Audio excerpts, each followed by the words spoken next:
It's Monday again, and so I'm back with another one of these live, unscripted, unedited, unfiltered videos. So I'm excited about it. I think it's going to be good. Today I want to talk about some interesting stuff, and as I've said before, all these videos are really just stuff that I've gone through or am going through, and I just hope that they can help you in some way, shape or form. So what I want to talk about today is an interesting topic. What I want to talk about really is judgment. All these videos are designed to basically, like I said, kind of talk to the mirror, as it were, or preach to the choir. And it's all about being the best version of you that you can be. So that is really what these videos are about. So today I want to talk about judgment, and I want to talk about doing the right thing in your eyes. Some recent things that have happened in my life is that I've been put in a position where I need to think about things in general. And again, I'm sure that these things happen to each and every one of you, but I want to talk about my experience and some stuff that I've learned, and hopefully we can come to some conclusions. Excuse me. Come to some conclusions ourselves. So, please excuse me. So, judgment. It's about doing what's right in your eyes. All of us go through situations where we are faced with other people's opinions, other people's sort of offenses often, where we want to take those on ourselves. And an interesting quote that I heard was, relating to driving. We always think that the guy that's going slower than us is an idiot, and the guy that's going faster than us is a maniac. So, what does that mean? Basically, we believe that we are right in whatever way, shape, or form. So it's something to think about. And that can be seen as a negative, because depending on the situation, you might be wrong, or you feel that you're right, but it just depends on what the circumstances are. But I want to talk about really doing the right thing for you, and doing the right thing as far as what you believe is right. I think there is such a thing as right and wrong, and I think that we know when we are doing the right thing. I think we all know inside of ourselves, we have this feeling of this is the right thing. So that's really the premise of today's message. I just want to not get any more messages coming through or noises coming through on this video. So really that's what it's about. I want to talk about sort of how to do that. For me, the way that I've worked out how to do that is to really just take some time to think about things from my perspective. We hear again cliches like you haven't walked a mile in their shoes, or whatever the case may be. So how do we do what is right, and how do we do the right thing the right way? Really what I think it boils down to is taking some time to think about what you would do in that situation, if it's something that is unrelated to yourself, and then if it's something that's related to you. It boils down to you looking at all of the aspects that fall around this stuff. So what does that mean? Essentially, each and every one of us have this inherent sort of still small voice inside of us that tells us what we should and shouldn't be doing. And desensitization happens sometimes when we continue to follow through on a path where initially we feel guilt, or we feel like we shouldn't be doing something, but we just keep doing it for whatever reason. And for me, the challenge is to follow what I believe is right, irrespective of the outcome. We all get taught that we need to be outcome-based. We need to be thinking about what we want to achieve before we make decisions. I remember as a child as well, with school, whatever, we used to get this saying, think before you ink. So don't write anything down, think about it first, whatever. And again, we get taught about what is the outcome that we want to achieve. And there's this weird paradigm, because I've been thinking about that, and I thought about whether that was a certain element of manipulation to a certain degree. And the conclusion that I came to is that I think that there is a time and a place for everything, and I think that sometimes it's about doing the right thing irrespective of the outcome, and then there are times where we have to do the right thing for the outcome that we are looking for. For me personally, I really believe that each and every one of us want good. I think that we inherently born to want good for us and for others, and that sometimes it is necessary to take the time to think before we act, to think before we make a decision about how we're going to deal with whatever's in front of us. And again, relating back to judgment, specifically of other people. For me, I've looked at it like this. What defines the things that you are prepared to judge negatively for you? What is right for you?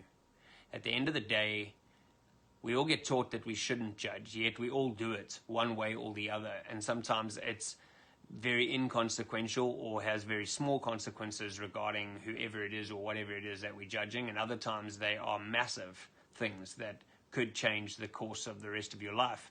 So the way I've thought about it is that we need to follow the core belief structures that we have.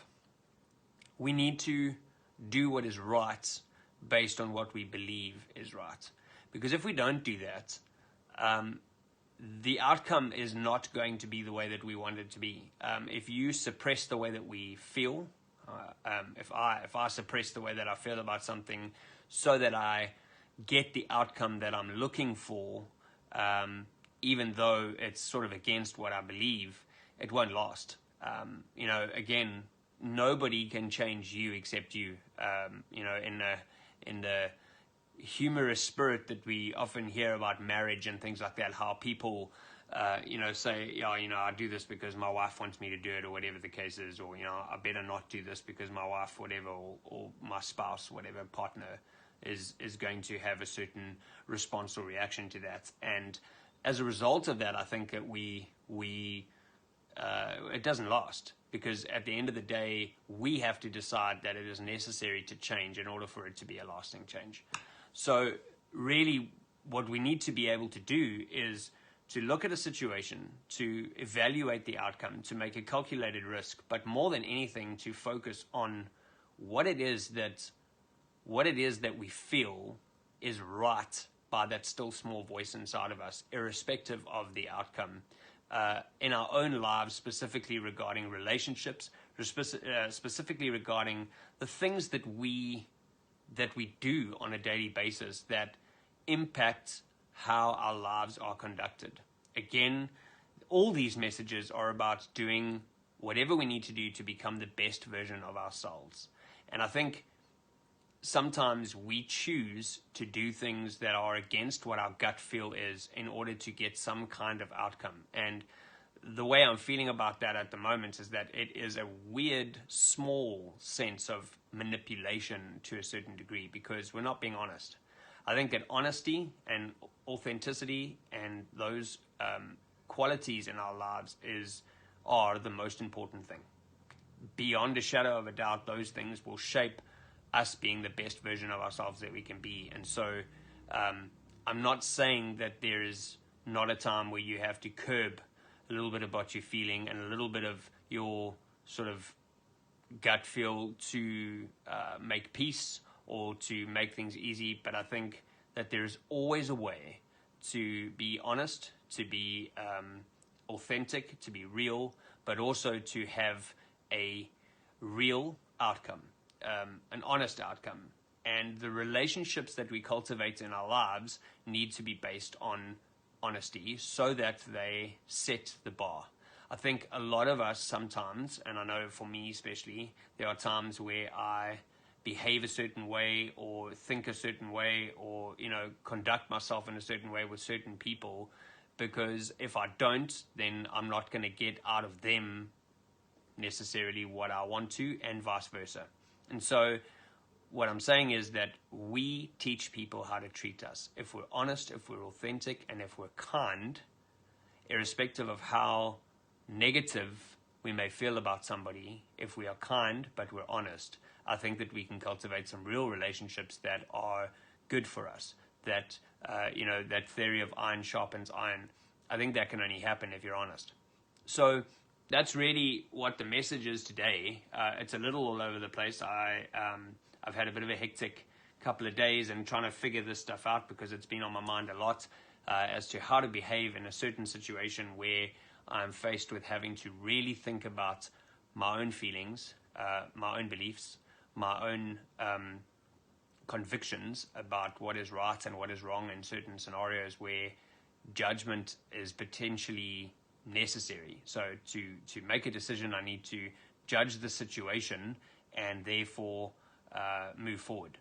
And at the end of the day, the outcome, or what I've come up with at the end of the day, is that I have to follow what I truly believe is my definition of right and wrong. I have to follow that still small voice inside of me that says this is what it is. That may be uncomfortable to be able to do that. That may be to execute that. It's going to be uncomfortable sometimes to have certain conversations where it will come across as judgment.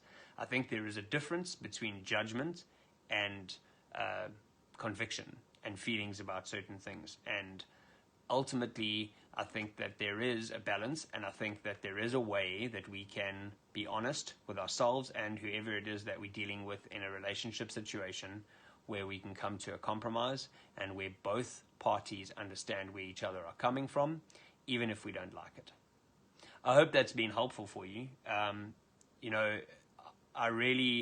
I'm enjoying these sessions because it's really helping me get some clarity on a lot of stuff in my life, and I hope that it's helping you.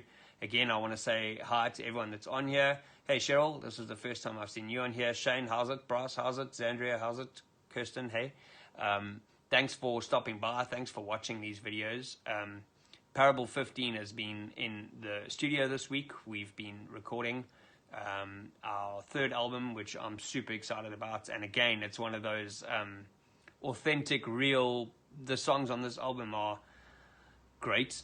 I really am proud of them. I think as a band, we are super proud of them, but they're authentic and they're real. And there's some tough ones that really make you think, and there's some really fun, loving ones as well. So it's a cool mix. But that's where we are. That's what we're doing. I hope this message has helped you. Again, please share these videos with your friends, if and family and people that you might think these videos will help. I'd really appreciate that. I want to say thanks again for supporting Parable 15. If you like these videos and you want to hear some music that is sort of in correlation with these things, that is real and authentic and genuine and all of those kind of things, please pop along to parable15.com. You can listen to some music there. You can buy our records on Spotify or on Apple Music and iTunes and Google Play and all those things. And obviously you can listen to it on Spotify. I hope that this has been helpful. This one's been a little bit all over the place, but again, as we've said a million times, these are real, these are live, there's no script, there's no filters, it's just my thoughts. So, to recap, judgment needs to be based on doing the right thing for you and doing the right thing the right way. I hope that's been helpful. Please continue to subscribe, continue to like, comment, and we'll see you again next week.